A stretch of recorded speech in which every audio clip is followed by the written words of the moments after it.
This interview with Ray Manzarek took place, we think, in late 1998, early 1999. It's off a cassette, and so you're going to hear me and Terry Haig on it, and I kind of sound like Rod Francis on it. I think there's a slightly sped up in there, huh? The cassette. I did it on purpose. And this is after Manzarek's book was published called Light My Fire. And we did a quirky show back then, and we had all kinds of people on. And to have Terry Haig in studio was something special. So let's. This is most of the conversation that took place. Again, we can't pinpoint the date, but we can tell you that it started with the story of how the Doors went around to every major record company in the United States and were thrown out on the street. Well, it's understandable. They didn't know who Jim Morrison was. We walked the streets in Los Angeles with the demo and went to every record company in town. And, and I said, this is it. We're a new group. We're called The Doors, and we got a 6-song demo. We're going to be big, and this is Jim Morrison. Well, in 1966, they said, well, so what? Who's Jim Morrison? Well, I want to say, well, you'll find out. He's going to be a rock god someday, and you'll be sorry. But nobody in L.A. could get behind it. It took somebody from the East, somebody from New York, too. But Jack Holzman from What's Your Records was finally hip enough to understand what the Doors were all about. Nobody had an ear to realize that you guys were onto something? No, folk rock. It's folk rock. We were jazz rock. Right. And it couldn't be, we didn't want jazz rock here. We want folk rock. We want twangy guitars. We don't want that kind of major 7th, minor 9th kind of chords that you're throwing in there, Ray. What the heck is that stuff? What are you guys, a jazz band or something? We don't want jazz. We want rock. We want folk rock, not black rock. We were doing black stuff. We had John Coltrane in our blood and Muddy Waters, and you were supposed to have Merle Haggard and kind of country and western stuff. So we weren't country and western, so they didn't want us. Well, tell us about the Coltrane connection to Light My Fire and your solo.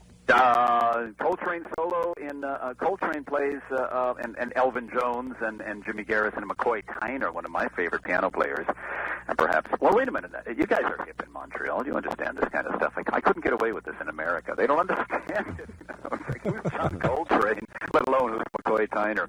So in the middle of my favorite things, Coltrane and the gang do a 3/4 solo from D minor to E minor, and also in Ole Coltrane, it's in 3/4, D minor to E minor, and it's the same repetitive pattern that we do in Light My Fire, A minor to B minor. Instead, the chords are different, but we do the same exact thing. John Coltrane's going bop bop bop bop bop bop bop bop bop bop bop bop bop bop, and Light My Fire we're going bop bop bop bop bop bop bop bop bop. So that's in 4.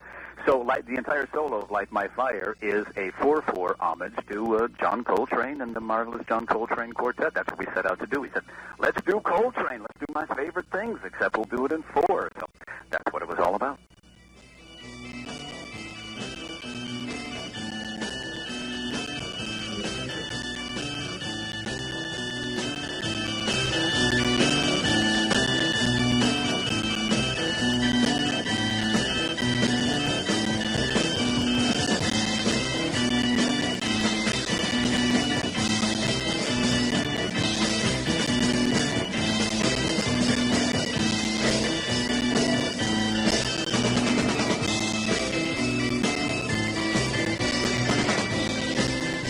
And then we eventually get to the great Robbie Krieger guitar solo, and it was Robbie Krieger who wrote the song. Ray, how did you get that sound, though, on the organ? Well, that's the Vox organ. That's the Vox Continental. All you do is plug that thing in and, plug it into the wall and run a cord from the organ into your guitar amplifier. And playing through a Fender amps, twin reverb, just like the guitar players, and you plug in exactly the same way, and that's the way it sounds. That's the only way it sounds. It sounds like that or vibrato, and that's all you've got. That's it, period. And it sounds good anywhere, because I remember wandering around Berlin in 1968, and I wandered into a club, and in Berlin they had these amazingly big clubs. I don't know, it was almost the size of a gymnasium. There must have been 1,000 people dancing to that song. Oh, I'd love to have seen that. Oh, it was fabulous. I mean, those were the days when you could walk down the street and you'd meet somebody you'd know from somewhere else. And he would say, hey, come with me, man. You can stay at my house and come out dancing with us tonight. Wasn't that fun? That's what the 60s were all about, until it ended, until here in the States, until Charles Manson came along, and until the riots in Chicago and on Kent State, we knew that internally, hallucinogenics might just drive you mad. And Manson was that. That was it. Manson was an LSD crazy.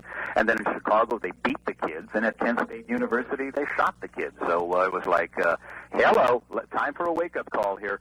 They will kill us. Do you think it all went for naught, Ray? Oh, no. We've definitely opened it up. We know about the ecology. We know about saving the planet. We know about giving everyone a decent and fair share and a fair break. And we know about all these things that we were trying to do in the '60s. We haven't accomplished them, and that's the task. That's the task of the 21st century. Otherwise, what do we do with ourselves? Do we just consume? Do we just make more money? And do we buy a Porsche Boxster and smoke a Cohiba? Is that the ultimate end of life with a Courvoisier? That's not the point of life. The point of life is to get in there and work and to fight the powers of stupidity. Well, they're not even evil. They're just dumb. And they'll cut the rainforest down, They're cutting down the rainforest in the Pacific Northwest. I mean, Canada, you guys aren't going to have any rainforest left if the forestry people get at it. There won't be any fish. Where's the salmon going to come from? We've got to clean up the rivers, clean up the ecology of the planet.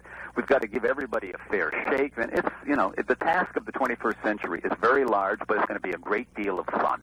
It's funny, a friend of mine who is from our era also said, though, that all the people that had no fun in the 60s are now running things. Isn't that a shame? Exactly. We've got mutes down here, The people who had no fun, didn't get laid, and didn't get high in the 60s are now in charge, and they hate the counterculture. Yeah, it's held up to ridicule, and that's what really bugs me. Okay, well, let's ridicule them. It's time to turn it around, Newt's going to probably be running for president here in the United States. Newt Gingrich, what a joke, man. The Grinch who stole Christmas is going to run. This guy still holds a grudge against some hippie chick that said to him back in probably 1965, 66, you know what, you're fat. I'm not going to bed with you. And he's probably still mad. Well, I mentioned off the top of the show when we said we were going to speak to you at this time that what I got from the book, especially in relation to the movie, and we'll get to that in a few minutes, is how much fun you guys seem to have when you first met in 1965. You and your girlfriend Dorothy, who became your wife, who's still your wife, hanging out, living on the beach. How much fun you all seem to have. Well, we were having a good time, the doors are dark and mysterious and dangerous and all of that, but my God, we had a great time exploring those areas. We weren't afraid to go into the darkness and explore the darkness. I've said to some people in the state, man, my book, Light My Fire, is going to show you the lightness of being, the incredible lightness of being that the Doors were involved in. He said, well, the Doors are all dark, Ray, and yeah, we're dark, but there's a great joy in that potency and that darkness. We were able to find the joy there.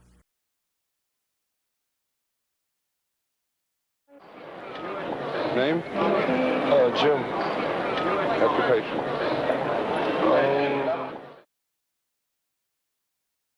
Ray, who was Jim Morrison? Who was Jim Morrison? Well, he was my best friend. He was a human being. He was a guy just like you, just like me, just like everybody else. He just happened to read a lot of books. He was very intelligent. And the two of us and Dorothy consumed the psychedelic substances that were even legal at the time. We ingested LSD, and we had the doors of perception opened in our minds. I would highly advise readers, they want to know what's psychedelic all about. Some guy said to me, what does that mean, psychedelic? I said, get Aldous Huxley's book, The Doors of Perception, and read the first part of The Doors of Perception, that by Aldous Huxley. That's where the Doors get their name. So that's who Jim Morrison was. When did he start to slide? When he hit the booze.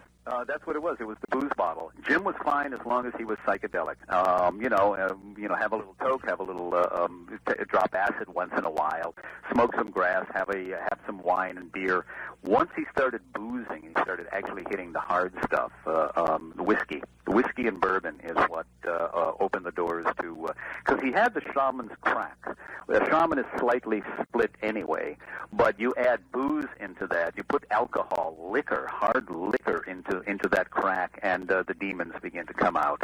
And then a whole different personality took over Jim Morrison and battled him until the day he died for control of the entity, Jim Morrison.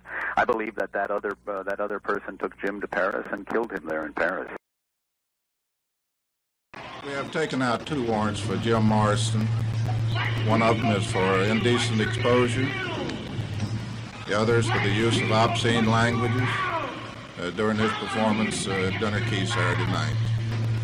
We've been delayed on issuing these warrants because we had to wait until we were able to get a copy of recordings that were taken. Boy, it's a real jolt to listen to the Doors box set. You open with this, the infamous performance in Miami in 1969. Yep. What happened in Miami, Ray? Did he expose himself? I tell you the whole story in my book, Light My Fire. I know I read it, but for the Doors, that's why I'm here. All right. Let's get the plug in. Let's get a plug in every commercial break. And I don't think it happened. I never saw it. I think it was a mass hallucination. I think it was, as we have out here in Southern California, I think it was like a Jesus on a tortilla. People are seeing, it's a mass hallucination. People are seeing the shape of Jesus on a tortilla, and it's just, it just didn't happen, folks. It was Jim hypnotized the audience. He told them he was going to do it. He was talking to him and talking to him and talking to him and baiting him and egging him on and just really totally out of his mind. And the audience was a hot Southern Tennessee Williams Southern night. It was like Summer and Smoke or Suddenly Last Summer down there in the South, and it was crazy. And that's the land of the lizards, and that's where Morrison came from. And I swear they saw snakes where no snakes were there. You know? And 100 photos were offered in evidence at the Miami trial. Not one pictures of everything: the stage collapsing, Jim doing this, Jim doing that, Jim with a crazy hat, Jim with a lamb, rioting, people being thrown off the stage, all kinds of photographs of everything. Not one single photo of the ivory shaft ever appeared in court. Well, he was facing 6 months in prison. He was in Paris.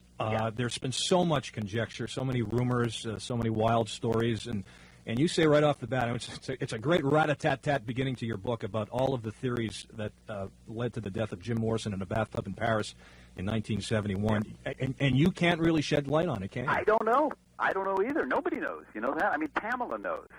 Or does she? And Pamela's dead. You know, poor Pam is dead. She was completely distraught. And you know, I met Pam a couple of times after Jim's death, and I mean, she just collapsed in my arms and was weeping and crying, and it was impossible for me to say, Pam, now tell me what actually killed Jim Morrison, because he was dead.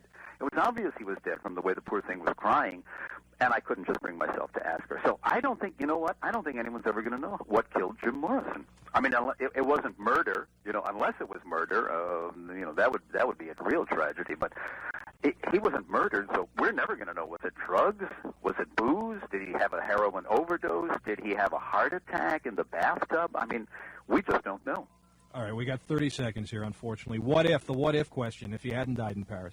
We'd be doing the same thing we were doing back then, except it would be more sophisticated and more, even more up-to-date, more intelligent. We'd be doing an American Prayer, the Doors poetry album. We'd have music and poetry and speaking. We'd have actors, dancers behind us acting out things. We were eventually going to do, Jim and I talked about the Magic Theater. That's where we were going to go with it. Take the Doors performance into a smaller venues and call it the Magic Theater and put on a show for a prepared theater, electronically prepared. The book is Light My Fire, My Life with the Doors. Ray Manzarek. Ray, thank you very much. I love the book. Any Doors fan would. Any rock and roll fan would. And hopefully one day we'll see a movie based on it. Great, man. Great talking to you guys. Thank you. Hang in there, Ray. Thanks a lot. Bye-bye. Keep it up, man. Blood on the rise is following me. She came in town and then she drove away. All right, so the Newt Gingrich reference, it's closer to 2000, so I would say 1999, Rod, right? It sounds like it was 1999. Makes sense to me. That was fun. I hope you enjoyed it. Ray Manzarek died yesterday at the age of 74, had been suffering for quite some time from bile duct cancer, and his wife, Dorothy, was by his side.